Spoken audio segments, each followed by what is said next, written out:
All ships have one of these strange shaped boxes with one ball on each side of a central tower, but have you ever wondered what they're actually for? Obviously, when the balls are painted red and green, it's an indication of port and starboard, but they also play a critical role in helping ships stay on course.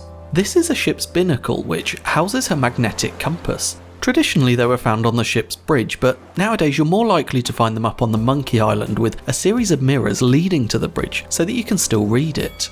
A magnetic compass is basically just a tiny magnet floating in a low friction fluid so that it's sensitive enough to align with the Earth's magnetic field. With no other influences, it will point to the magnetic North Pole, which was fantastic back when ships were made of wood. Today, however, the iron used in ship construction gives another unwanted magnetic influence which throws the magnetic compass off course. The problem comes from the fact that the hull itself sits within the Earth's magnetic field, so it takes on some of that magnetism. Essentially, the Earth's magnetic field forces the magnetic domains within the iron of the hull to align. Iron that experiences this induction relatively easily is called soft iron, and its magnetism will constantly update as it moves within the Earth's magnetic field. Hard iron is a bit different. Its domains will only align if you excite the atoms a bit by heating them up or applying a percussive shock. It's effectively a permanent magnet, as it will then hold its magnetism even when you move it around within a magnetic field. But what's this got to do with ships? Well, ships actually contain both hard and soft iron. The soft iron components fairly obviously will continuously update their magnetism as the ship moves around, and the hard iron will only update when it's subjected to heat or percussive shocks like welding or hammering during construction, maintenance or dry docking. This means that the ship's magnetic compass is under the influence of not only the Earth's magnetic field, but also the ship's permanent magnetic field and the ship's induced magnetic field. To get any sort of reliable reading from it, we need to compensate for all the unwanted fields. Let's start with the permanent ones. Say, for example, our ship was constructed in a dry dock in the northern hemisphere, oriented on a northeasterly heading. The Earth's magnetic field runs across the dock in this direction. I'm going to use blue for the Earth's North Pole and red for the South Pole for consistency, because I want to use red on the ship's compass needle in a minute. The Earth's field is effectively going to turn the ship's hard iron into a permanent magnet running diagonally across the vessel. Obviously that's needlessly complicated, so let's instead treat it as an athwart ship's magnet and a fore and aft magnet. When we remove the ship from the dry dock, it's going to retain that magnetism no matter what heading it happens to be on. Let's take the fore and aft component first and see what it does to the ship's compass. When the ship is heading north, the ship's magnetic field is competing against the Earth's magnetic field, meaning that the compass needle will still point north, but it's going to be a little sluggish as the pull isn't as strong as it would be if the ship wasn't magnetised. When the ship is heading east, the ship's magnetic field is going to deflect the compass needle, making it point west of where it should. When it's heading south, the fields are again aligned, causing a strong pull with no deviation, and finally, when the ship is heading west, the compass needle will again be deflected, giving us an easterly deviation.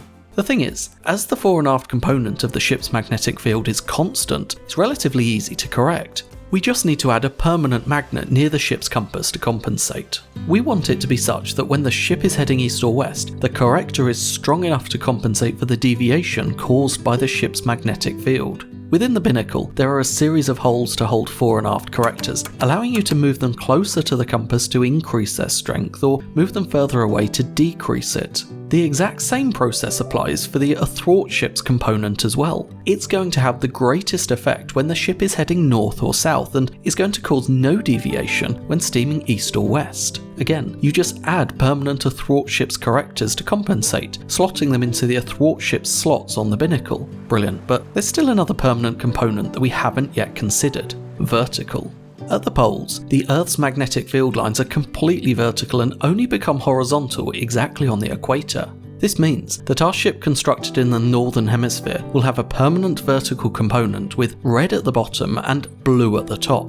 Of course, as the compass operates perpendicular to the vertical, it's not actually going to have an impact most of the time, but when the ship heels over, it will. This is why it's known as the heeling error and is corrected by the heeling bucket. Just like the horizontal correctors, you need a magnet to counter the ship's vertical hard iron magnetic field, so we just place them in a bucket hanging below the compass. Brilliant, so we've now corrected for all the permanent magnetism, but what about that soft iron induced magnetism we mentioned before? This one is a little trickier to imagine, as it's not so much about the polarity but more about the strength. You see, when a ship is heading north or south, the soft iron component will only be induced fore and aft. It's not going to deflect the compass needle, but it is going to reduce its strength as the ship's magnetism is going to work against the Earth's magnetism. When heading east or west, likewise, the needle isn't going to be deflected, but its strength is going to be reduced, even more so than it was when heading north or south, because the athwart ship's poles are closer to the compass. Deflection is going to happen on the intercardinal headings, however. When heading northeast, for example, the athwart ship's poles are much closer to the compass than the fore and aft poles, so they're going to be the dominant deflective force. This time, as we're dealing with induced magnetism, we can't correct it with permanent magnets. Instead, we correct it with two soft iron spheres, placed on either side of the compass. These are Kelvin's balls, or navigator's balls if you're of an American disposition. They work by weakening the athwart ship's magnetism so that it no longer dominates. When heading northeast, Kelvin's port ball takes on polarity such that its net effect is to weaken the force from the red pole of the athwart ship's soft iron magnetism. The port ball's north and south polarity have the same magnitude of force, but as the blue one is closer to the compass, it acts to oppose the red force from the ship's athwart ship's magnetism.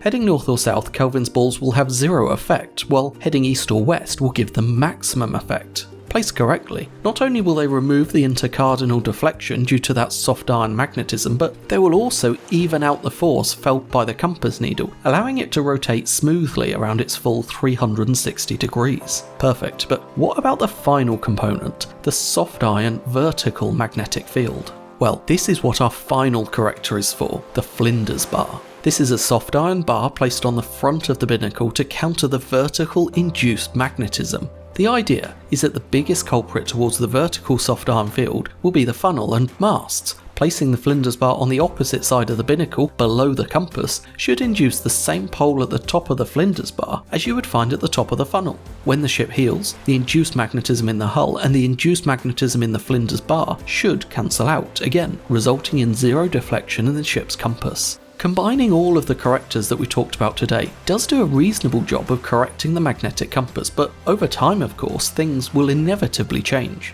You're going to carry different, potentially magnetic cargoes, and you're going to be undertaking ongoing maintenance which will involve welding and hammering, slowly changing the magnetic profile of the ship.